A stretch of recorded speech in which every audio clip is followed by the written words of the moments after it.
Le peuple se dit une chose qui est certaine. Je suis enfermé, peu importe la personne qui va m'ouvrir la porte pour que je sorte. Par la suite, si la personne qui a ouvert la porte devient un dictateur, ça c'est une autre paire de manches.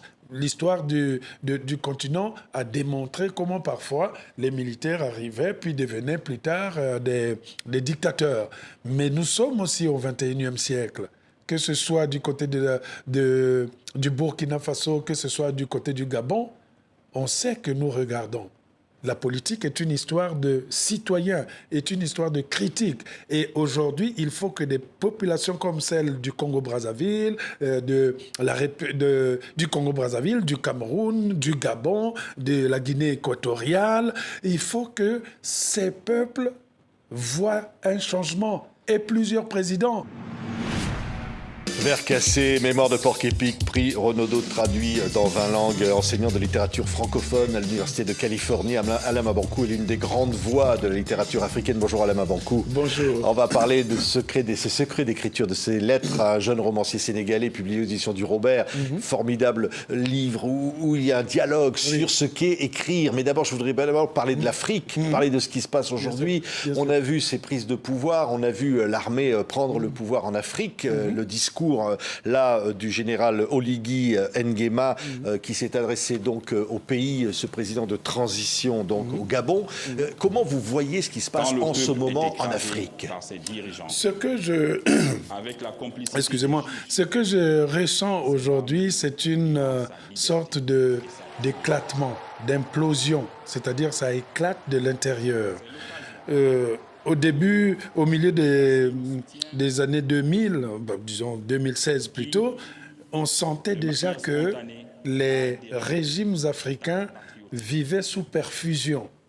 Et il suffisait qu'il y ait un petit tremblement pour que la piqûre s'enlève et que ceux qui ont pris en otage le continent puissent libérer les choses. On avait parlé, pour moi, à cette époque-là, de la révolution du bassin du Congo. Oui, vous l'aviez annoncé déjà il y a des années dans un tweet. En 2016, parce qu'en 2016, c'était la succession peut-être de la plupart de ces régimes. Vous voyez, leur caractéristique, c'est qu'ils changent les constitutions, ils changent l'âge, je ne sais pas, maximum pour entrer en candidature, et puis ils essayent de trouver les éléments légaux qui pourrait écarter l'opposition. On va vous dire, il faut avoir le père de ceci, mère gabonaise, mais pas, etc. Ce sont des constitutions qui ont été taillées pour laisser tranquillement ces dictateurs pérenniser leur forfaiture. Mais là, donc, ce sont on le voit à l'instant, ce discours de ce général qui promet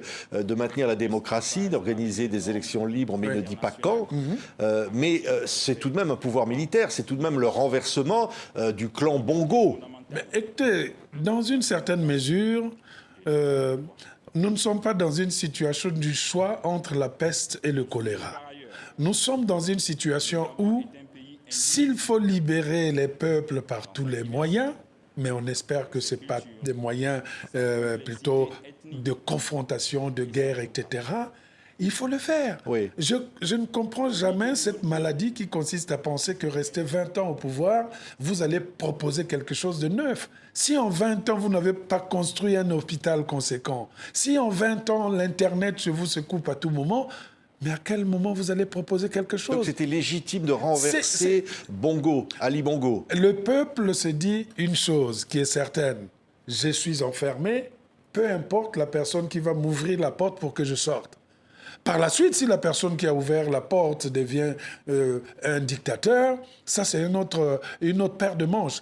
L'histoire du continent a démontré comment parfois les militaires arrivaient puis devenaient plus tard des dictateurs. Mais nous sommes aussi au XXIe siècle. Que ce soit du côté du Burkina Faso, que ce soit du côté du Gabon, on sait que nous regardons. La politique est une histoire de citoyens, est une histoire de critique. Et aujourd'hui, il faut que des populations comme celle du Congo-Brazzaville, du Congo-Brazzaville, du Cameroun, du Gabon, de la Guinée équatoriale, il faut que ces peuples voient un changement et plusieurs présidents. C'est-à-dire qu'il faut que... Vous pensez qu'il peut y avoir en quelque sorte une sorte d'épidémie de coup d'État? Bon, épidémie a été le mot employé, je pense, par le président Macron. Je ne dirais pas épidémie. J'avais spécifié ça en pensant que normalement, ce qui se passe aujourd'hui se serait passé aux alentours de 2010, 2011, voilà, au début de cette décennie-là, pendant que dans le monde arabe éclatait un printemps. Et on avait contenu cela, peut-être aussi par la force qu'ont ces dictateurs et les liens qu'ils ont avec les anciennes puissances coloniales, on avait pu contenir ce vent chaud qui quittait depuis le nord de l'Afrique et qui descendait. Sauf que ce vent s'était réfugié quelque part et peu à peu, nous commençons à sentir que la révolution dans le bassin du Congo devient inexorable et que tout pouvoir essaie simplement de colmater les brèches. Mais pendant longtemps, vous allez rester en train de colmater les brèches. On ne peut pas trahir un peuple en faisant semblant de l'aider alors qu'il est en train de souffrir. Oui, et puis il y a la contestation de la France. On le voit au Niger, des négociations peut-être pour que les 1500 soldats français quittent le pays, avec la junte militaire qui a pris le pouvoir en renversant le président Bazoum, qui avait été élu juste avant. Là encore, vous dites au fond, ce rejet de la France, parfois au profit de Wagner, ou des Russes, ou des Chinois, c'est quelque chose d'inexorable. Il y a une chose qu'il faudrait qu'on puisse comprendre. Les Africains ne sont pas les ennemis du peuple français. Les Africains ne recusent pas le peuple français. Les Français et les Françaises ne sont pas là à prendre les décisions. C'est la politique française menée en Afrique qui est une politique qui nous désavantage, qui nous humilie et qui nous laisse dans une attitude de sommeil léthargique. Le sommeil que nous avons, dès qu'on nous a donné le somnifère, même venant de l'Occident, nous dormons pendant des siècles et nous laissons passer la chance de voir éclater cette révolution. Oui, mais c'est la France qui est vraiment à l'origine des problèmes au Niger. C'est l'ancienne puissance coloniale aujourd'hui réellement, ou bien est-ce que, comme certains le disent, ces manifestations sont achetées, c'est ce que dit l'ancien ministre nigérien, ou bien c'est les Russes qui tirent les ficelles? Non, en général, moi je ne rentre pas dans le combat français, russe, chinois. C'est des guerres de colonisation dans une certaine mesure. La France est une ancienne, est une ancienne épouse qui a été rejetée par l'épouse riche. Donc, ce sont des jalousies inter-européennes. Nous, en tant qu'Africains, on travaille pour le bien des Africains. On travaille pour le bien du continent noir. Et qui nous dit, depuis la colonisation, puisque apparemment nous avons eu l'indépendance depuis les années 60 jusqu'à maintenant, mais dans ces espaces, dans ces anciens espaces francophones, la présence de la France, elle est toujours là. Je ne dirais pas qu'à 100%, c'est toujours la France, mais la France ne pourrait pas avoir d'argument pour dire que je n'y suis pour rien à 100%. Donc, il y a forcément la patte des anciennes puissances coloniales. Même si la ministre des Affaires étrangères, Catherine Colonna, dit la France-Afrique, c'est fini depuis longtemps. Oh, mais vous pensez que c'est faux? Voilà. Oui. Le général de Gaulle disait il ne s'agit pas de bondir sur son tabouret pour crier l'Europe, l'Europe, l'Europe pour que ça se fasse. Non, les gens... Emmanuel Macron, le président de la République, avait dit que la France-Afrique était finie. La ministre dit que la France-Afrique était finie. Mais à quoi servent les tournées qui se font à l'intérieur de ce continent? Les réunions. Il n'y a plus des réunions de la francophonie. Il n'y a plus des réunions, je ne sais pas, des États de quel type de nature. Il y a en réalité une certaine allégeance de la politique française vis-à-vis des régimes dictatoriaux africains. C'est cette allégeance... Vous dites, au fond, c'est l'échec d'Emmanuel Macron, ce qui est en train de se passer aujourd'hui? Où la France, on voit la France perd du terrain partout. Emmanuel Macron ne va pas prendre la paternité de tous les échecs ou de toutes les tares que la politique française a menées. La politique française est une continuation. Quel que soit le régime qui arrive en place, la France a une substance. La France a, en quelque sorte, un élément fondamental qu'elle estime nécessaire à préserver, que vous soyez de gauche, de droite, d'extrême, du centre, etc. Il y a cette idée de la grandeur et de la nation française. Cette idée-là, elle est partagée par tous les partis et tous les courants.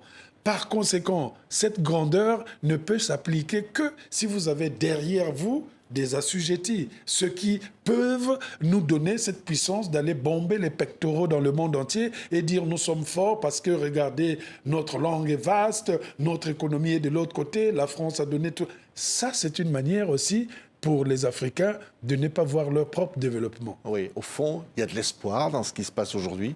Il y a réel espoir pour l'Afrique, au fond, ou c'est plus un message de désespoir qui est envoyé des Africains? Non, mais vous savez, ça fait longtemps que le désespoir était devenu l'ingrédient consommé par les peuples africains. Mais au bout d'un moment, ils ont compris que, quel que soit le désespoir, il arrive un moment où on peut voir une petite lumière au bout du tunnel. Et on suit cette lumière pour éclater, pour arriver devant la luminosité de la liberté. Et donc, nous ne sommes pas un continent désespéré, nous sommes un continent exaspéré. Alain Mabanckou, vous publiez les lettres à un jeune romancier sénégalais, je le disais, dans ses secrets d'écriture, éditions Robert, du fameux dictionnaire Robert. C'est un dialogue avec Alioune et c'est un cheminement d'écriture. C'est comme Julien Gracq l'a fait en son temps. Au fond, vous vous interrogez sur qu'est-ce que c'est qu'être écrivain en Afrique, et vous racontez aussi, vous racontez votre propre parcours. Oui. C'est quelque chose de vital de dire d'où ça vient l'écriture. C'était vital, et je suis content d'avoir commencé ce livre à Dakar, au Sénégal, l'année dernière, où j'ai croisé un jeune romancier qui voulait avoir des conseils pour devenir un romancier. Et donc, on s'est échangé quelques lettres, il est venu me voir à l'hôtel, puis par la suite, je me suis dit, mais par ce Sénégalais, je pourrais aider tous ceux qui veulent devenir des écrivains.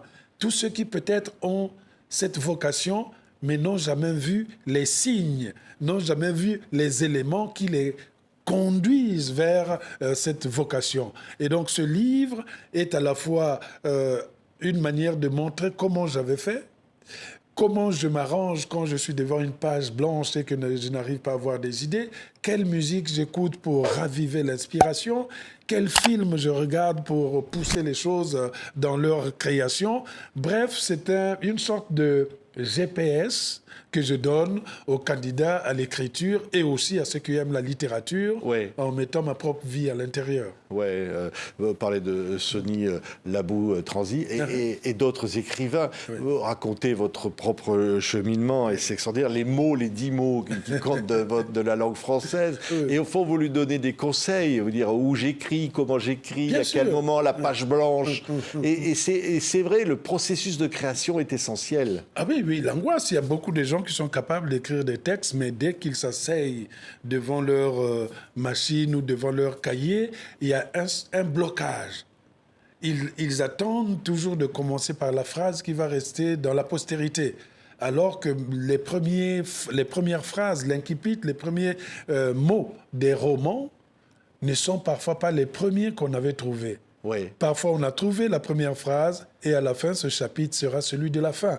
Donc, parfois, le plus souvent, les gens ont des problèmes de réorganisation du texte. Vous avez tous les matériels, c'est comme un puzzle, mais vous avez mal placé les choses. Il suffit quand vous avez un manuscrit d'un roman qui fait 300 pages, si on vous dit coupez les 100 pages qui sont là et relisez le roman, ça sera un autre roman. Parce que quand on écrit, on a envie de tout déverser.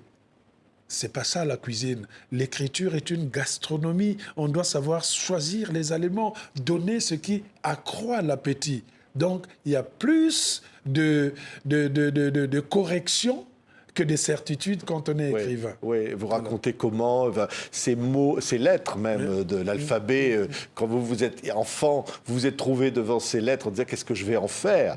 Et puis vous avez commencé à plonger dans la littérature. Mais alors ce qui est incroyable, c'est la diversité de vos inspirations. Ça va de Robinson Crusoe à San Antonio. Voilà. Ça va aussi des personnages de la mythologie congolaise comme les Tingmutu qui ont une grosse tête et qui prennent la voix des individus pour épouvanter les enfants. J'ai été nourri des contes des légendes de mon pays, de ma région. Et ces légendes et ces contes m'ont donné un imaginaire parfois capricieux. Capricieux dans le sens que ça prend les routes inattendues. Ouais, vous allez même à la bande dessinée Blake le Roc. C'est vrai, Zambla. Voilà. C'est vrai que Zambla, c'était le personnage mythologique en fait, de l'Africain vu par l'Occident. Oui, parce que c'était... Par exemple, quand on vous amène en Afrique, on dit Tarzan, le roi de la jungle. Ah bah, nous sommes en Afrique, on n'a jamais vu qu'il y a un roi aux cheveux blonds qui est en train de sauter d'arbre en arbre pour s'en réclamer. Mais ça créait un imaginaire. Parce que derrière, on créait toujours des personnages un peu caricaturaux, d'Africains, semble-t-il, dans un certain milieu naturel, et qui, à la longue, devenait l'expression de l'inconscience même des Européens sur l'Afrique. Oui, c'est extraordinaire tout ça, parce qu'il y a les mots, je le disais, les mots qui vous influencent. Bon, il y a cravaté, cosmogogie, communisme, parce que voilà, mais c'est pas pour dire, c'est pas parce que vous aimez le communisme, c'est le mot. Dans ce livre, j'ai choisi, Alioune m'avait demandé de choisir 10 mots que j'aime dans la langue française et qui ont un rapport avec moi-même.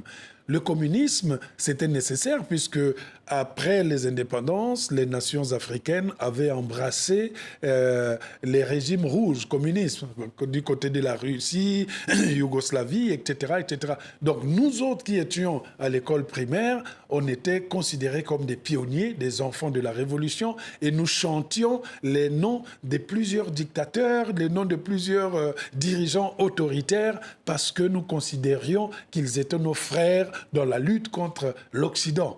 Alors, donc, résultat des courses, le mot communisme, quand je l'entends, il y a un son particulier qui se passe en moi. Alors, évidemment, il y a le look, hein, il y a cravaté, il y a sapeur, évidemment, bien sapé, et puis il y a descente, parce que ça, on ne se doute pas que ce mot, c'est lié à l'habit, c'est lié à la sape. Ben, je pense que la sape, j'avais pris le mot sapeur, puisque c'est de plus en plus employé, venant de la sape, Société des ambianceurs et des personnes élégantes. Par voie de conséquent, quand vous êtes un sapeur, le couronnement, c'est quand vous avez une malle d'habits, de dernier cri, et que vous retournez au pays natal pour aller l'étaler, s'habiller. Donc, retourner s'appelle la descente.